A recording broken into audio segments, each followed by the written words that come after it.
코로나가 또다시 예고됐던 것처럼 겨울이 오자 다시 한번 또 제3차 팬데믹으로 많은 사람들을 또 이 나라를 혼란스럽게 하고 있는 것 같습니다. 우리 나라를 위해서 끊임없이 함께 기도를 부탁드리며 오늘 우리가 함께 보실 말씀은 마태복음 8장입니다.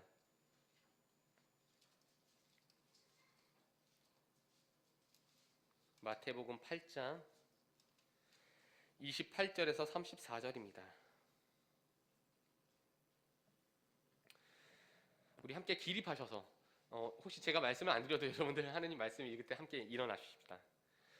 8장 28절에서 34절입니다. 시작. 또 예수께서 건너편 가다라 지방에 가심에 귀신 들린 자 둘이 무덤 사이에서 나와 예수를 만나니 그들은 몹시 사나워 아무도 그 길로 지나갈 수 없을 지경이더라. 이에 그들이 소리질러 이르되 하나님의 아들이여 우리가 당신과 무슨 상관이 있나이까? 때가 이르기 전에 우리를 괴롭게 하려고 여기 오셨나이까 하더니 마침 멀리서 많은 돼지떼가 먹고 있는지라. 귀신들이 예수께 간구하여 이르되 만일 우리를 쫓아내시려면 돼지떼에 들여 보내주소서 하니 그들에게 가라 하시니 귀신들이 나와서 돼지에게로 들어가는지라. 온 떼가 비탈로 내리달아 바다에 들어가서 물에서 몰사하거늘 치던 자들이 달아나 시내에 들어가 이 모든 일과 귀신 들린 자의 일을 고하니 온 시내가 예수를 만나려고 나아가서 보고 그 지방에서 떠나가시기를 간구하더라. 아멘. 우리가 오늘은 좀 믿음에 대한 이야기 다시 한번 이 연말에 우리가 짚고 넘어가야 할 것 같습니다. 여러분들 가치라는 것이 있습니다. 오늘 말씀의 제목이 가치 있는 믿음인데요. 가치와 현실 사이에서 발생하면 가치와 현실 사이에 어떤 간격이 어떤 갭이 발생하게 되면 항상 가치의 목적이 실패하게 된다라는 말이 있습니다. 무슨 얘기냐면요. 아무리 가치 있는 일이라고 해도 실제적인 유익이 되지 못했을 때 그것을 사람들은 무가치하게 여긴다는 것입니다. 그 대표적인 예를 제가 두 가지 한번 들어볼게요. 좀 예를 들면 쉬워보겠죠.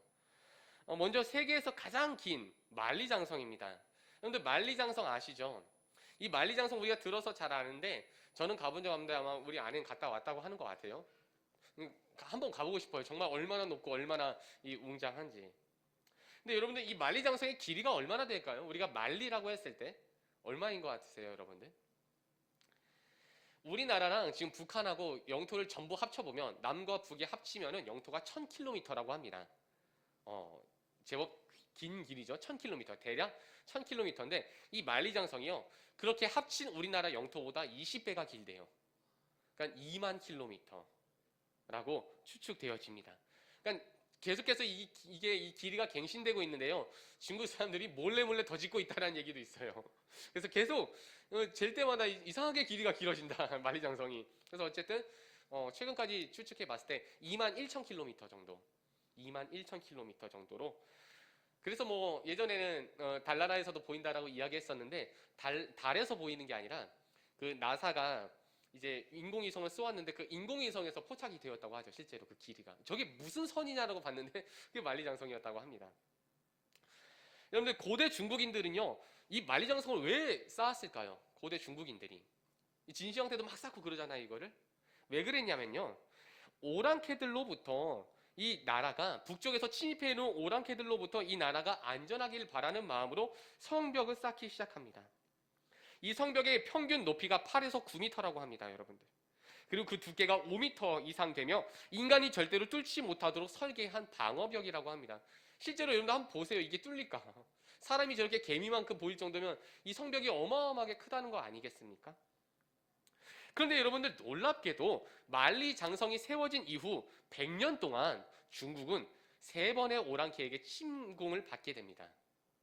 이상하죠, 여러분들? 분명히 오랑캐로부터 방어벽을 세웠는데 오랑캐에게 침공을 당하게 됐어요.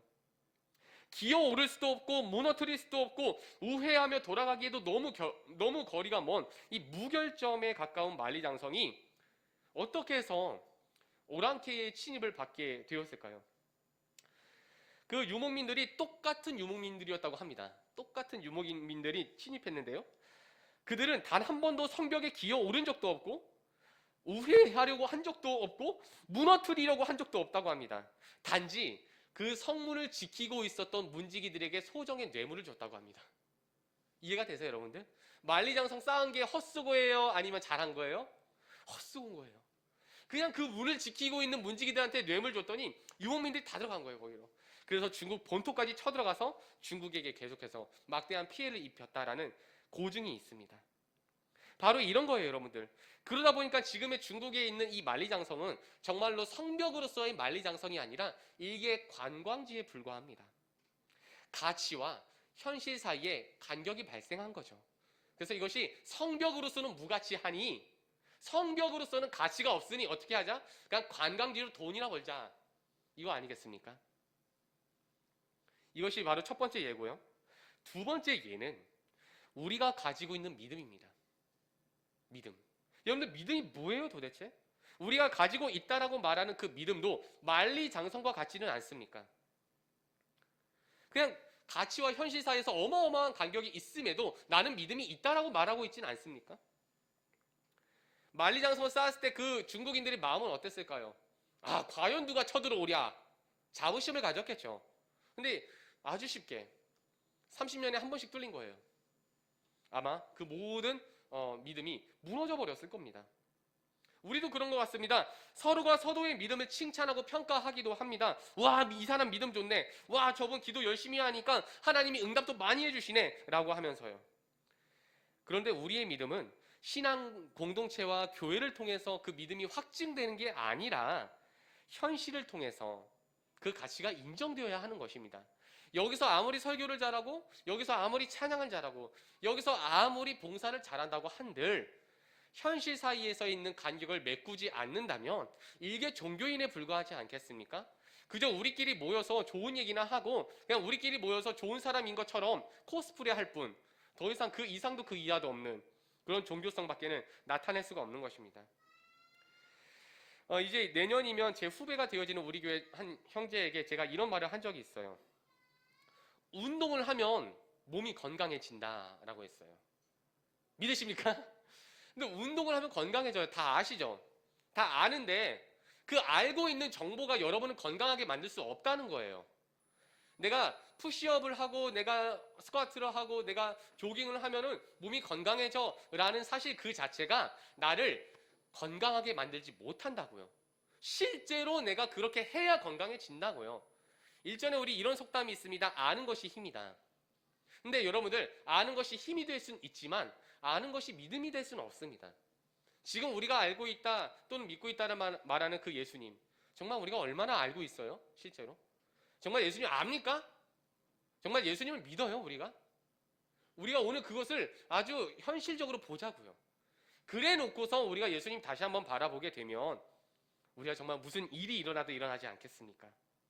오늘 우리가 이러한 고민을 가지고 함께 주의 말씀 보고자 합니다. 우리가 오늘 함께 보지는 않았지만 마태복음 8장 23절에서 27절 말씀을 보게 되시면 가다라 지방이라는 곳에 오기 전에 만난 큰 사건을 예수님께서 또 보여주고 있으시죠. 가다라 지방으로 가고 있으세요. 그런데 밤길에 배를 타고 호수를 건너가야 됩니다.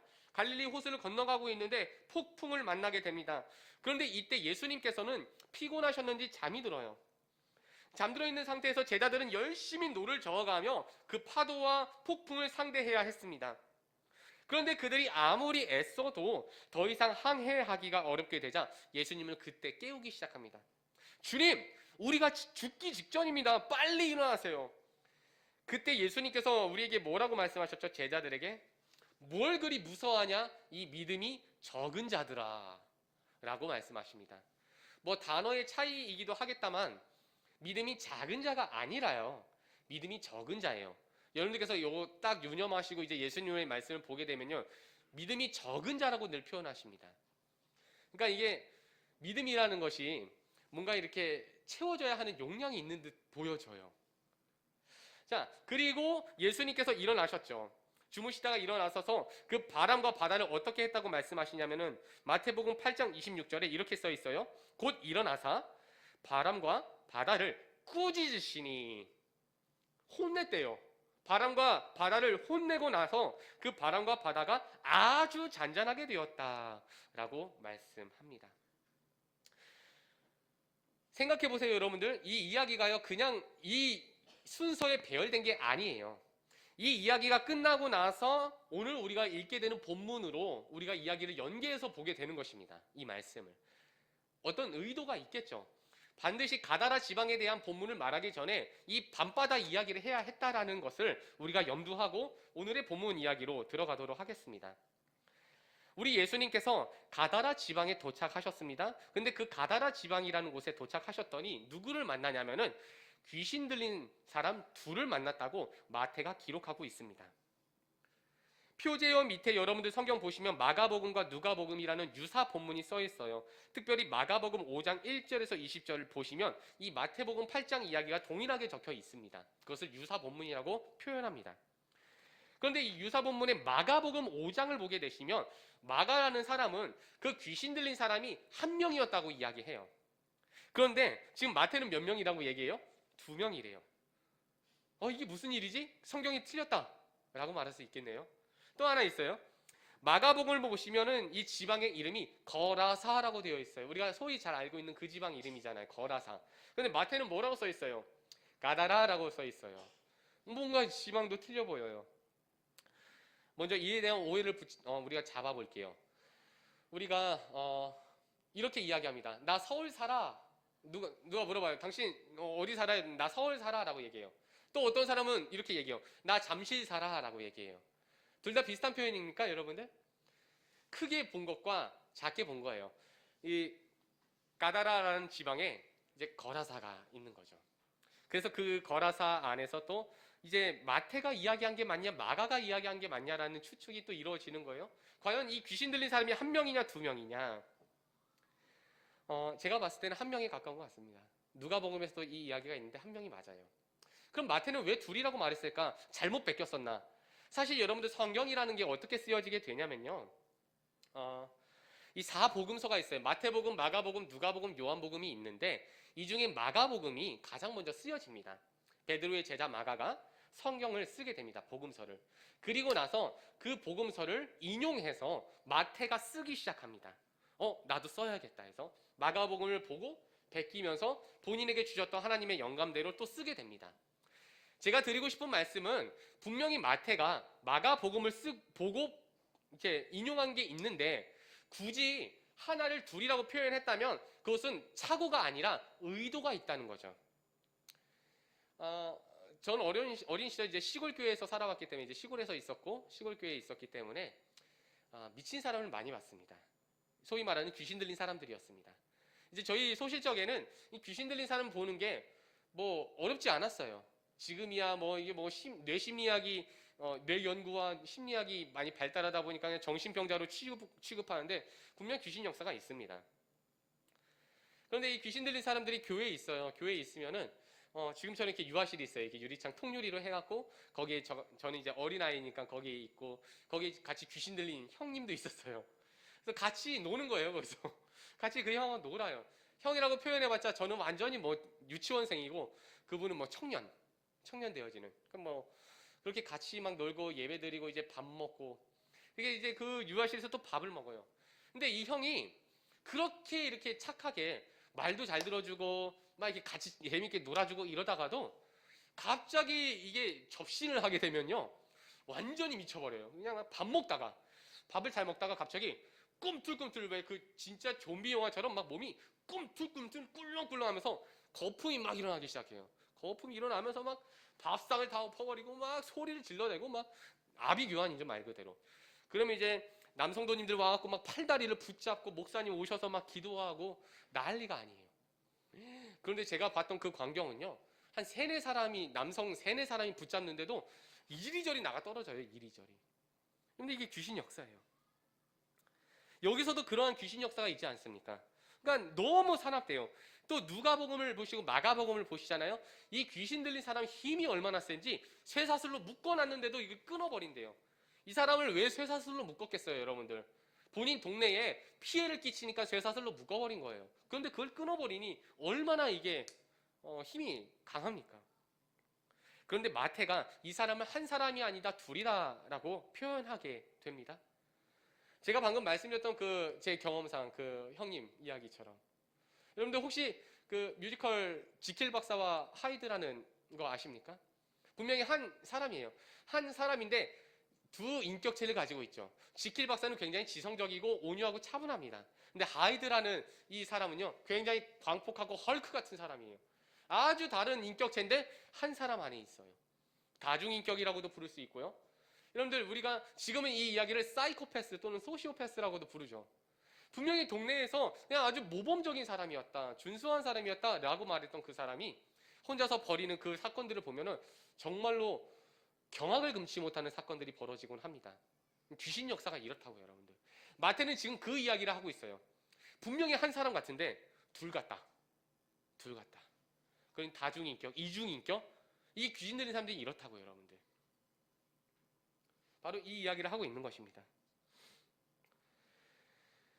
그럼 본문은 이 마태라는 사람은 왜 하나님 말씀 안에 이것을 넣어야 했을까라는 거예요. 그 의미를 우리가 발견하는 것이 굉장히 오늘날 중요한 일로 보여집니다. 제가 지금 이제 몇몇 분들에게 이제 성경을 어떻게 보아야 할지를 먼저 말씀드리고 훈련시키고 있는 중에 있어요.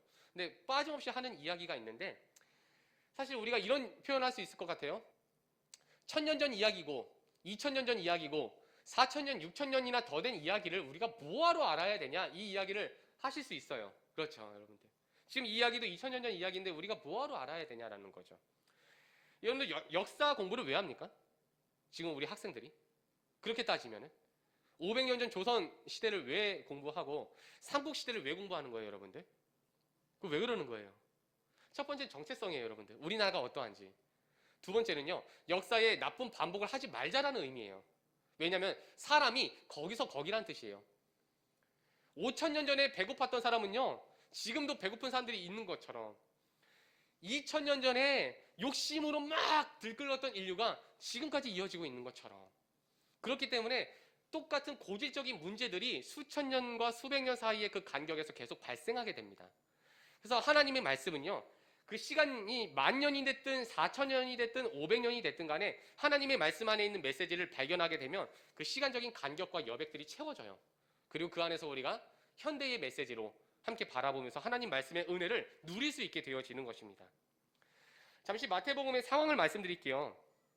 이 마태복음이 주후 70년, 다시 말하면 예루살렘 성전이라는 유대인들의 교회가 파괴된 날에 파괴되고 나서도 10년, 20년 후에 쓰여집니다. 이 무슨 얘기냐면 이 사람들이 교회가 없으니까 예배당이 없으니까 예배를 못 드려요. 유대인들은 반드시 성전에서만 예배 드려야 된다고 말해요. 지금 우리는 온라인으로도 예배 드릴 수 있죠. 유대인들은 말도 안 되는 소리예요. 이게 지금 말도 안 돼요. 그래서 그들이 회당에서 예배 드려야 했습니다. 근데 이 마태가 이것을 지금 80년경 또는 90년경이 쓰기 시작하는데 이때가 언제냐면은 예수님의 제자들이 다 순교당한 시기입니다. 예수님의 제자들이 다 순교당하고 그나마 한 명 살아있는 예수님의 제자 사도 요한은 유배됐어요. 반모성으로. 그냥 아무도 안 남아있는 거예요. 예수님의 가르침을 알려줬어야 할 사도들이 전부 없어졌어요. 이제 그나마 사도들의 제자인 마태, 사도들의 제자인 누가와 마가, 이러한 사람들이 함께 모여서 우리가 신앙 공동체를 위해 뭐라도 해야 되지 않겠냐. 지도자를 잃어버리니까 이 공동체가 흔들리는 거예요. 더 이상 우리가 누구를 의지할 수 있겠느냐, 더 이상 우리가 어떻게 해야겠느냐, 우리를 알려주고 우리에게 지침을 보여줘야 할 리더가 없으니 우리가 어떻게 하면 좋겠느냐라는 위기의식을 갖게 되자 이들이 함께 성령의 영감을 받아 마태복음, 마가복음, 누가복음을 기록하게 됩니다. 다시 말씀드리면 이 신앙 공동체가 흔들릴 때 마태복음을 기록하게 되었다는 겁니다. 특별히 마태가 속했었던 교회는요, 마태가 속했었던 신앙 공동체는요, 대부분이 유대인이었고요, 극소수의 이방인들이 있었습니다. 그러니 누가 기득권을 붙잡았겠어요? 유대인들이 기득권을 붙잡았어요. 너 할례 받았냐? 너 율법 지켰냐? 너 금식 해봤냐? 너 11조는 제대로 내고 있냐? 너 기도 생활을 하루에 3번씩 꼬박꼬박 하고 있냐? 라는 등등의 수많은 율법들을 제시하며 이방 성도들에 대해서 무시하거나 이방 성도들을 갖지 않게 여기거나 그들이야말로 믿음이 적은 자라고 보고 있었습니다. 이 상황에 마태가 쓰게 된 오늘의 본문 이야기를 우리가 함께 보게 되는 것입니다. 마태복음 8장 23절에서 27절 앞서 보셨던 이야기예요. 밤바다 이야기입니다. 마태가 이 이야기를 왜 했을까? 그 후에 이 미친 사람, 이 귀신 들린 사람 이야기는 또 왜 했을까? 이것은 신기하게도 여러분들 똑같은 얘기를 다른 사건으로 말하고 있는 것입니다. 지금 이 유대인들이 누구로 인해서 압제되고 누구로 인해서 피해를 겪고 있냐면요. 로마 제국입니다. 근데 이 로마 제국이 어디에서 왔냐면요. 바다를 건너왔어요. 바다를. 그리고 고대 사람들에게 바다라는 것은요. 이미지 언어인데요. 두려움이라는 뜻입니다. 특별히 밤바다. 이 밤바다는요. 언제 죽어도 몰라요. 두려움의 대상이에요. 그것을 이어서 마태복음 8장 28절에서 34절 오늘의 본문 역시 귀신입니다. 나의 힘으로 제어할 수 없는 초월적인 존재, 천상적인 존재, 어떻게 도대체 해결할 수 없는 그 막강한 힘을 가진 존재. 물론 귀신 이야기도 되고요. 더 나아가서 로마 제국에 대한 이야기도 가능합니다. 지금 우리가 현 정부가 너무나도 잘못됐다는 걸 알고 있고 이 코로나 상황이 너무나도 위험하다는 걸 알고 있습니다. 그럼에도 불구하고 우리가 아무것도 할 수 없어요. 맞나요, 여러분들? 지금 이 이야기하고 있는 거예요. 제어하려고 하는데 쇠사슬로 묶어도 안 되는 걸 어떻게 해요, 지금? 우리가 아무리 마스크를 끼고 그냥 준수하자고 해도 안 되는 걸 어떡하냐고요. 이 상황이에요. 아주 동일한 상황이에요, 여러분들. 사건은 다르지만 상황, 그 메시지는 동일합니다. 그때 과연 우리는 뭐 할 수 있느냐는 거죠. 한 가지 더 보죠.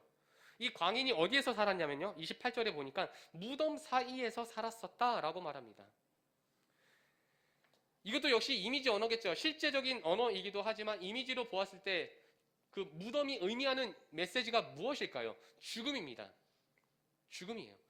그러니까 이 마태가 이 단어를 선택했을 때 이 선택된 단어를 보는 1세기 신앙 공동체는 읽어내는 거예요. 밤바다를 통해서도 로마를 봅니다. 사도 요한께서도 계시록을 기록할 때에 그 로마 제국을 뭐라고 표현하셨냐면요. 바다에서 올라온 두 짐승이라고 표현합니다. 하나는 법적인 부분, 하나는 군사적인 부분. 그 부분으로 이야기하면서 로마 제국을 표현하는 거예요. 그러니까 이들에게 있어서는 동일한 어떤 신앙적인 공유되는 언어인 거예요. 이게 지금 바다가. 그래서 예수님이 뭐라고 말씀하세요? 바람과 바다를 어떻게 하셨다? 혼내셨다는 거예요. 이 지금 밤바다가 무섭다, 로마 제국에게 우리가 지고 있다 이 얘기가 아니라 오해하지 마세요. 밤바다를 꾸짖었대요, 예수님이. 그랬더니 아주 잔잔해졌대요. 무슨 얘기 하고 싶은 거예요, 지금? 아무리 로마 제국이 강력하다 한들 우리 예수님이 한마디 꾸짖으시니까 아주 잔잔해지더라.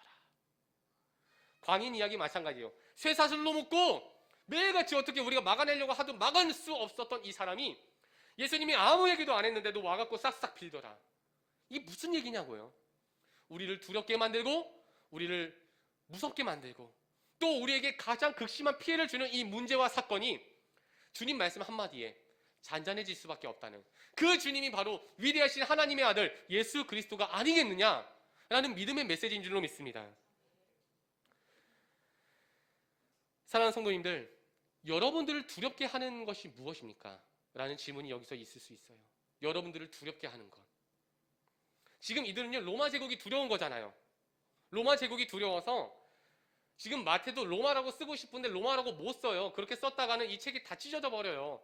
그냥 암호화한 거예요. 계시록도 마찬가지고. 암호화해서 밤바다라고 하지만 로마. 거라사 광인이라고 하지만 역시 로마. 무덤이라고 말하지만 역시 로마의 권세. 말 안 들으면 다 죽어요. 지금 우리처럼 뭐 댐비고 경찰한테 막 뭐 어쩌고 뭐 머리를 디미고 이런 게 어디 있어요. 1세기 역사를 보면요. 댐비면 그냥 창이에요. 그냥 칼이에요. 그냥 죽음이에요. 그 자체가. 과연 여러분들을 두렵게 하는 대상은 무엇입니까? 내가 뭘 무서워하지라고 생각하는 거 있으시죠, 여러분들? 근데 잘 생각이 안 나와요. 그 답이 안 나오거든요.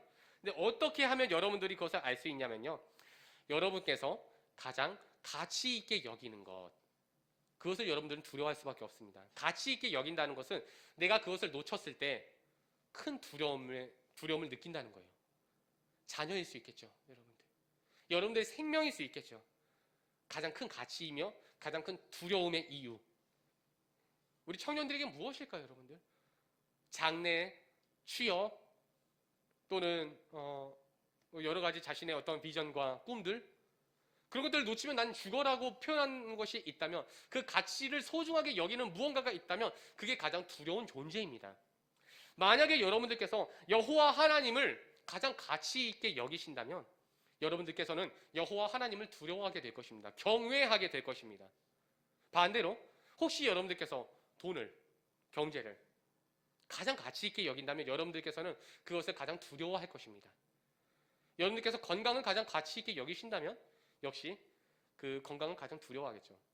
그 제가 가끔 이제 쉬는 시간에 유튜브를 좀 보는데, 운동 좋아하다 보니까, 운동 채널 같은 거 보다 보니까 그 알고리즘이라고 하나요? 그래갖고 이제 막 연관으로 방송이 나오는데, 그 왜 김계란이라는 헬스 유튜버가 있어요.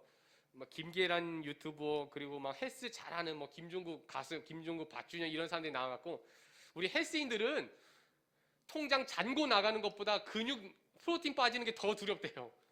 그러니까 그게 가장 가치 있는 거예요. 돈보다 더 가치 있는 거예요, 그 사람들에게. 그냥 가장 무서운 거죠. 여러분들, 하나님 잃어버리는 거 무서우세요? 주의 성령이 떠나가는 거 두렵습니까, 여러분들?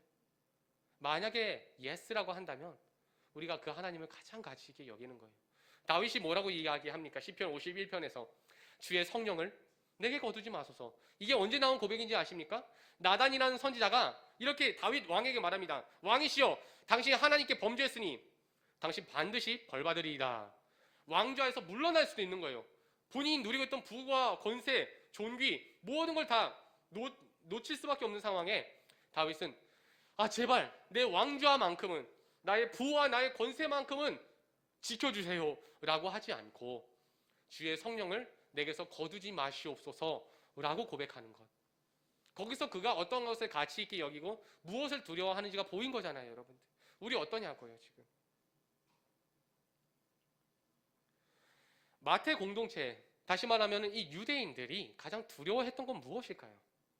가장 두려워했던 거. 지금 여러분들 현대사회에서 우리 잘 알고 있던데 많은 사람들이 얼마나 그 정확한 데이터인지는 사실 모르겠어요, 저는. 근데 어쨌든 저는 인정하긴 하는데 세계 부의 97%를 유대인이 붙잡고 있다고 하죠. 세계 부의 97%를. 맞나요, 여러분들? 못해도 90% 이상입니다. 세계 부의 경제의 90% 이상을. 뉴욕 증시나 이런 것들 전부 다 유대인들이 조작한다잖아요. 그들에게 있어서 그게 가장 가치 있는 일인 거예요. 무엇을 가장 두려워합니까?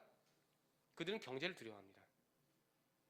왜냐하면 그들이 바벨론에서 포로 생활 해보고 페르시아에서 포로 생활 해보고 로마에서 식민제국을 받아보니 뭐만 있으면 살아남아요? 돈만 있으면 되는 거예요. 대제사장 어떻게 하면 할 수 있어요? 돈만 있으면 대제사장 가능해요. 어떻게 하면은 이 식민지배에서도 떵떵거리고 잘 살까? 돈만 있으면 가능한 거예요. 이 세계화를 알게 된 거죠. 그들에게 있어서 가장 가치 있는 것은 돈이고 그들에게 가장 두려운 존재도 역시 돈입니다. 그때뿐만이었을까요, 여러분들? 지금뿐만일까요? 마태복음에 나오는 거예요. 지금 이들이 무엇을 기르고 있어요? 돼지떼를 기르고 있대요. 물론 가다라라는 지방은 베레아라는 큰 지방에 있습니다. 베레아라는 큰 지방 안에는 많은 이방인들이 살던 동네예요. 그런데 그 안에는 유대인들이 함께 살았습니다. 유대인들이 함께 살았어요. 특별히 마태복음은요, 이렇게 말해요. 이방인의 골로 가지 마라. 사마리아로도 들어가지 말라. 오직 하나님의 백성 유대인들에게만 복음을 전하라. 그리고 예수님이 지금 돌아다니시는 거거든요. 그럼 이 가다라에 가신 이유가 뭐겠어요? 가다라 지방에서 살고 있는 이방인들과 함께 섞여 살고 있는 유대인들을 위해서 복음을 전하려고 가신 거예요. 그런데 지금 뭘 사육하고 있다고요? 돼지떼를 사육하고 있습니다. 제가 이 이야기를 왜 하냐면 우리가 지난주에 레위기 11장을 보셨어요. 레위기 11장에 보시면은 유대인들이 가장 혐오하는 짐승이 나옵니다. 율법상. 무엇입니까? 돼지예요. 유대인들은 돼지를 먹으면 안 돼요. 돼지를 키워도 안 돼요. 돼지와 함께 있어도 안 돼요. 그런데 그 돼지가 2,000마리 이상, 마가복음과 누가복음 보면 이 돼지떼가 2,000마리 이상이라고 하죠. 그러니까 대량으로 돼지를 키우는 특성화된 지역이었겠죠. 저희가 한 2, 3주 전에 그 선교부에서 이제 국내 선교를 좀 지원하고자 그 소개를 받은 교회가 있어서 강원도 횡성 쪽으로 이제 우리가 교회를 답사하게 되었습니다. 강원도 횡성 갔으니까 저희가 뭘 먹었겠어요? 거기서 나오는 특산물이 뭐예요? 한우 먹었어요. 한우 먹었는데 육회 비빔밥으로 나오는 이런 거 먹은 거예요. 많이 비싸더라고요. 근데 그 횡성에 나오는 한우는요, 수출을 전혀 하지 않는데요. 우리나라에서 전부 소진시킨대요. 그렇게 해서 외국인들이 오라 이거예요. 먹고 싶으면 와라 아예. 그러니까 그 지방 이제 횡성하면 뭐가 딱 떠올라요? 한우. 마찬가지로 거라사 나가면 돼지, 이게 딱 떠오르는 거예요. 특산화된 지역입니다.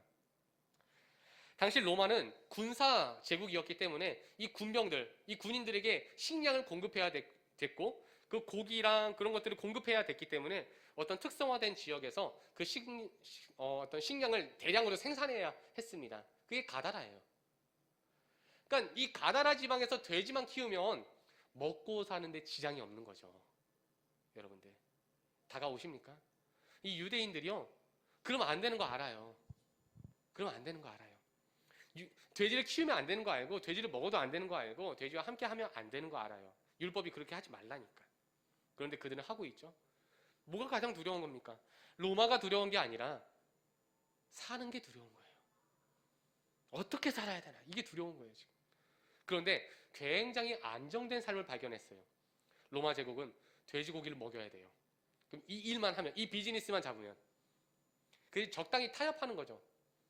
그 벌은 못 고치는 거예요. 부정하게 모은 돈 갖고 하나님께 제물 드리고, 부정하게 번 돈 갖고 하나님 영광 받으소서라고 예물을 던져 놓습니다.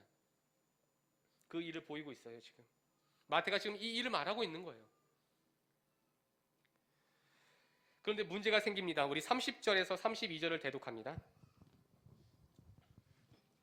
마침 멀리서 많은 돼지떼가 먹고 있는지라 귀신들이 예수께 간구하여 이르되 만일 우리를 쫓아내시려면 돼지떼에 들여보내주소서 하니 그들에게 가라 하시니 귀신들이 나와서 돼지에게로 들어가는지라 온 떼가 비탈로 내리달아 바다에 들어가서 물에서 몰사하시거늘. 아멘. 자 보세요. 이 돼지떼들이 다 죽었대요. 이게 뭐라고요? 생계를 보장하는 보험장치라고요. 생계를 보장하는 이 보험장치인 돼지떼가 다 죽습니다. 그래서 우리가 어떤 분들은 이런 생각할 수도 있어요. 아니 예수님이 그냥 귀신이나 쫓아내면 되지 뭐하러 돼지까지 죽게 만드냐? 뭐하러? 그렇잖아요 여러분들. 예수님 그런 권세 없으세요?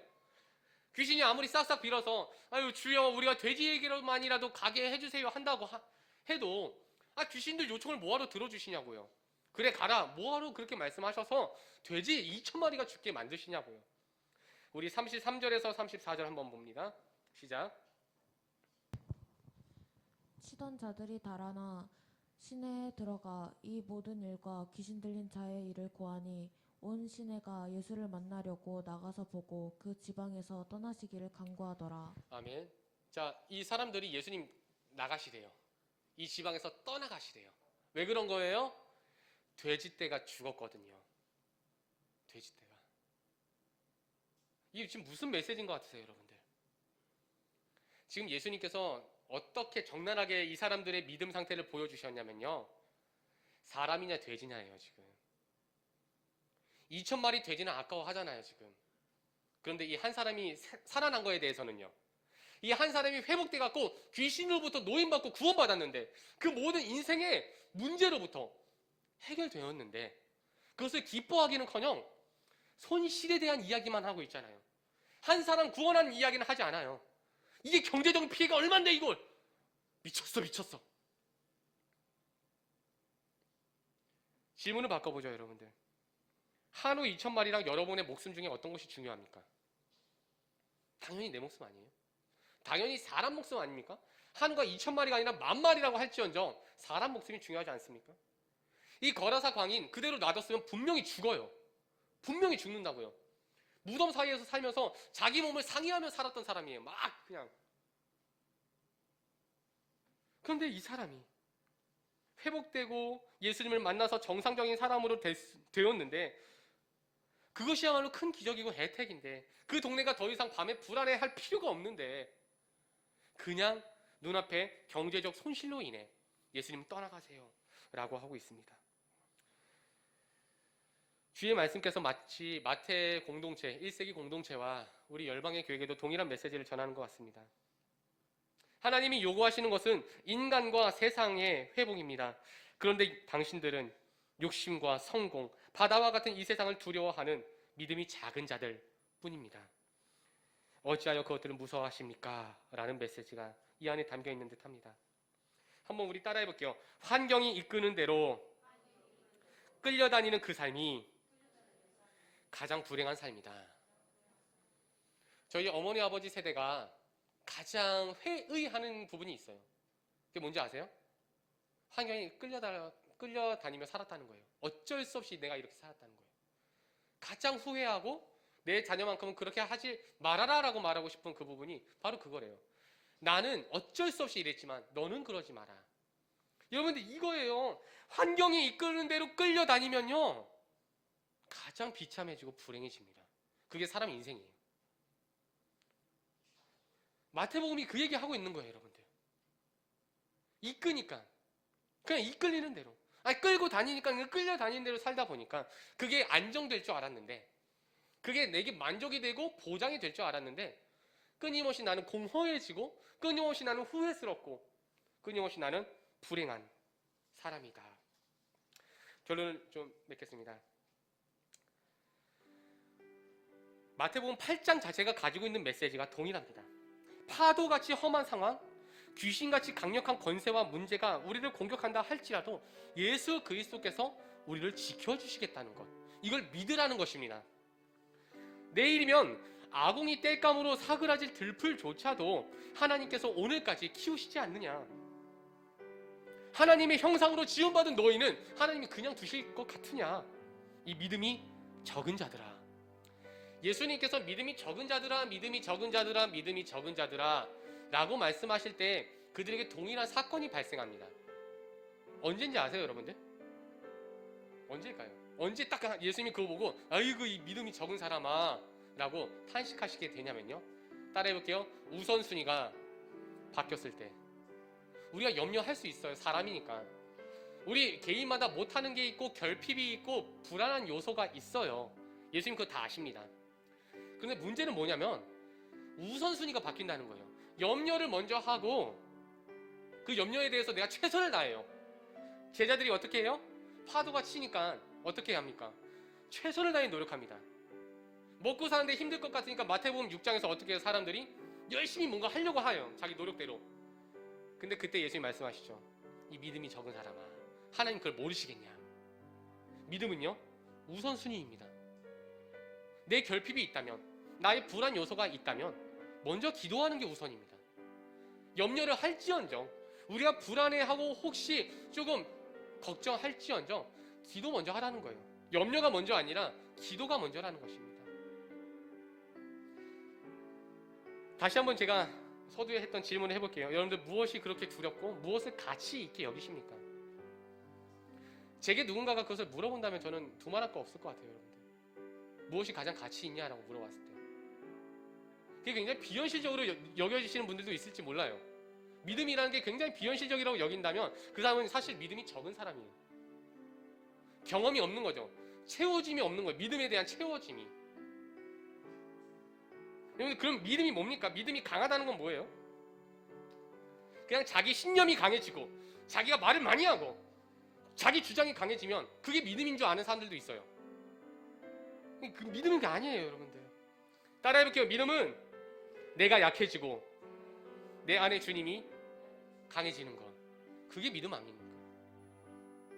내가 약해지고 주님 드러나는 거예요. 끊임없이 나는 온유해지고 겸손해지는 것, 그러므로 예수님의 뜻이 세워지는 것, 그래서 그분의 구원이 이루어지는 것.